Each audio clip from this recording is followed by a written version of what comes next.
दोस्तों नमस्कार। स्वागत है आप सभी का एजुकेशन मंत्रा में। दोस्तों इस वीडियो में हम बात करने वाले हैं 69,000 शिक्षक भर्ती की एक बड़ी अपडेट के बारे में।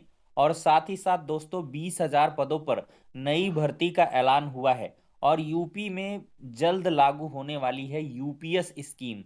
तो चलिए दोस्तों सारी अपडेट्स को इन डिटेल देख लेते हैं। दोस्तों सबसे पहले हम बात करेंगे 69,000 शिक्षक भर्ती की। देखा जाए तो दोस्तों 69,000 शिक्षक भर्ती के डिवीजन बेंच के आदेश को सुप्रीम कोर्ट में चुनौती दी जा चुकी है। अब यह मामला बहुत ही जल्द सुप्रीम कोर्ट में लिस्टेड होगा और इस मामले में सुनवाई भी आपको देखने के लिए मिलेगी। लेकिन दूसरी तरफ देखा जाए तो ऐसे अभ्यर्थी जिनका अभी तक चयन नहीं हुआ है, चाहे वो उत्तर कुंजी वाले अभ्यर्थी हों, एक अंक से जो वंचित रह गए हैं, और साथ ही साथ चाहे वो अभ्यर्थी आरक्षित वर्ग के हों, या चाहे वो अभ्यर्थी जो याची लाभ मांग रहे हैं। लगभग 4,000 के कैंडिडेट मतलब समझौते के बुनियाद पर चल रहे थे। उनका कहना था कि 4,000 तकरीबन जो है याचियों को अगर बेनिफिट दे दिया जाए आरक्षित वर्ग के, तो ये मामला निपट जाएगा और चयनितों को बाहर भी नहीं करना पड़ेगा। मतलब 6800 की आरक्षण सूची के चयनित और साथ ही साथ 4,000 के जो याची हैं, तो लगभग 10,000 समथिंग पोस्ट पर अगर समायोजन कर ले सरकार, तो इस प्रकार की बहुत सारी चीजें निकल के आई।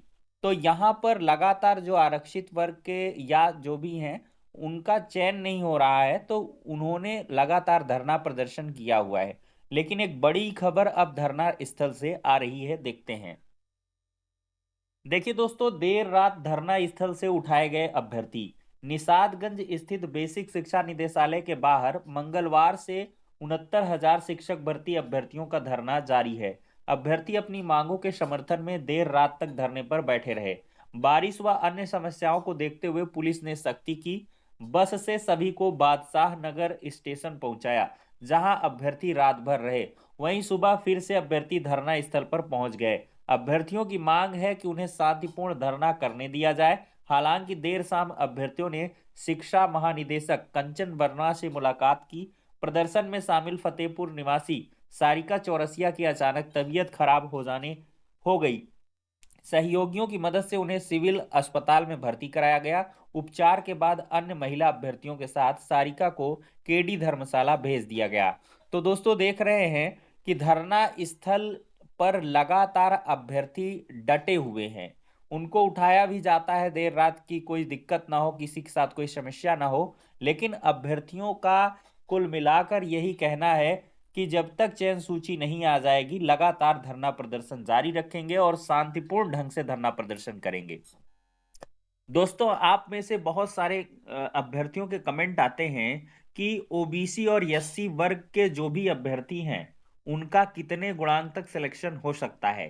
तो जहां तक दोस्तों इसकी अगर बात की जाए, तो मेरे हिसाब से 65 प्लस वाले जो भी अभ्यर्थी हैं, 65 64 ये गुणांक वाले भी यहां से निपट सकते हैं। लेकिन मैं कंफर्म एकदम कहूं तो 65 प्लस ओबीसी सभी का सिलेक्शन यहां पर हो जाएगा। और साथ ही साथ एससी वर्ग के जो भी अभ्यर्थी हैं उनका 2 पॉइंट और घटा सकते हैं। 2-3 पॉइंट जो फाइनल मेरिट गई थी एससी की, वहां से 2-3 पॉइंट आप माइनस कर ले, तो एससी के अभ्यर्थी और एसटी के अभ्यर्थी तो शायद कोई बचेगा ही नहीं। अगर बचता है तो उसका भी यहाँ पर सिलेक्शन हो जाएगा। तो एससी और एसटी को कोई टेंशन लेने की जरूरत नहीं है। फ्रीडम फाइटर हो गए, स्पेशल कोटा वाले जो हो गए, उनका भी सबका सिलेक्शन हो जाएगा। और साथ ही साथ ओबीसी के 65 गुणांक तक के अभ्यर्थियों का भी यहां से सिलेक्शन आपको देखने के लिए मिलेगा। अब दोस्तों कुछ इतर खबरों को देखते हैं। दोस्तों 20,000 पदों पर नई भर्ती का ऐलान हो चुका है। दोस्तों यहां पर देख सकते हैं संविदा पर नियुक्त होंगे एजुकेटर और परिचालक। दोस्तों यूपी में 20,000 भर्तियों को मंजूरी मिल चुकी है। तो प्रदेश में जल्द बम्पर भर्ती होने जा रही है। यूपी में संविदा पर एजुकेटर और परिचालक के कुल 20,000 पदों पर भर्ती की मंजूरी मिली है। रोडवेज संविदा पर 10,000 बस कंडक्टरों की भर्ती करेगा। वहीं 75 जिलों में को लोकेटेड आंगनबाड़ी केंद्र से युक्त 10,684 विद्यालयों में एक एक ईसीसीई यानी कि बाल्यावस्था की देखभाल और शिक्षा के एजुकेटर की भर्ती की जाएगी। तो उत्तर प्रदेश राज्य सड़क परिवहन निगम में करीब 7,000 बसों का बेड़ा बढ़ाने की तैयारी शुरू हो गई। इनमें से 2,000 के करीब डीजल सीएनजी बसें होंगी और 5,000 इलेक्ट्रिक बसें होंगी। अनुबंध पर चलाई जाएंगी और इन बसों पर परिचालकों की तैनाती के लिए संविदा पर 10,000 बस कंडक्टर रखे जाएंगे। वहीं आंगनबाड़ी केंद्रों में 10,684 विद्यालयों में ईसीसीई एजुकेटर की भर्ती 11 महीने के लिए आउटसोर्सिंग में होगी और 10,313 रुपए इनको मानदेय दिया जाएगा। और दोस्तों देखा जाए तो यूपी में बहुत जल्द अब यूपीएस लागू होने जा रहा है, यूनिफाइड पेंशन स्कीम। दोस्तों देखा जाए तो महाराष्ट्र में नई पेंशन योजना लागू, यूपी में भी शुरू हो गई है इसकी तैयारी। तो केंद्र सरकार द्वारा कर्मचारियों के हित में शुरू की गई एकीकृत पेंशन योजना यानी कि यूपीएस को उत्तर प्रदेश में भी लागू करने की दिशा में काम शुरू हो चुका है। महाराष्ट्र की राज्य सरकार ने इस योजना को लागू करने का फैसला कर लिया है। इससे माना जा रहा है कि यूपी में भी यह जल्द से जल्द लागू हो जाएगा। वित्त विभाग नई पेंशन योजना पर आने वाले खर्चे का आकलन करेगा और पता लगाएगा कि यूपीएस लागू करने से सरकार के ऊपर कितना बोझ बढ़ेगा। इसके आधार पर रिपोर्ट तैयार करते हुए उच्च स्तर से अनुमति भी ली जाएगी। माना जा रहा है कि जल्द ही कैबिनेट में प्रस्ताव लाया जा सकता है और राज्य सरकार इस संबंध में केंद्र सरकार के शासनादेश का इंतजार कर रही है। अगर दोस्तों यूपीएस स्कीम की देखें तो महंगाई राहत जोड़कर कम से कम 15,000 रुपए प्रति माह इसमें पेंशन बनने की जो है बात बताई जा रही है। दोस्तों आपको बताएं एजुकेटर भर्ती की जो अभी बात हुई थी उसमें कौन आवेदन का पात्र होगा। तो दोस्तों इस भर्ती में आवेदन को ऐसे सभी अभ्यर्थी पात्र होंगे जो विधि द्वारा स्थापित यूजीसी से मान्यता प्राप्त विश्वविद्यालय से स्नातक परीक्षा, वो भी गृह विज्ञान मुख्य विषय के साथ न्यूनतम 50% अंकों के साथ पास किए होंगे।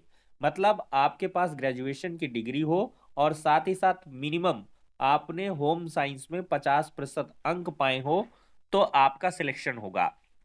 और दोस्तों इसमें हाई स्कूल, इंटरमीडिएट और ग्रेजुएशन के अंकों को जोड़ा जाएगा और मेरिट बनाई जाएगी, कोई एग्जाम नहीं लिया जाएगा। और दोस्तों ऐसे अभ्यर्थी भी पात्र होंगे जो नर्सरी अध्यापक शिक्षा यानी कि एनटीटी, सीटी नर्सरी या डीपीएसई में 2 वर्ष का डिप्लोमा समकक्ष योग्यता रखते हो। ऐसे पात्र होंगे जिनकी आयु 1 जुलाई 2024 को 40 वर्ष से अधिक और न्यूनतम 18 से कम नहीं होनी चाहिए। मतलब कि 18 से 40 वर्ष के बीच के अभ्यर्थी इसमें आवेदन के पात्र होंगे। और दोस्तों देखा जाए तो आरक्षित वर्गों को 5% छूट भी मिलेगी।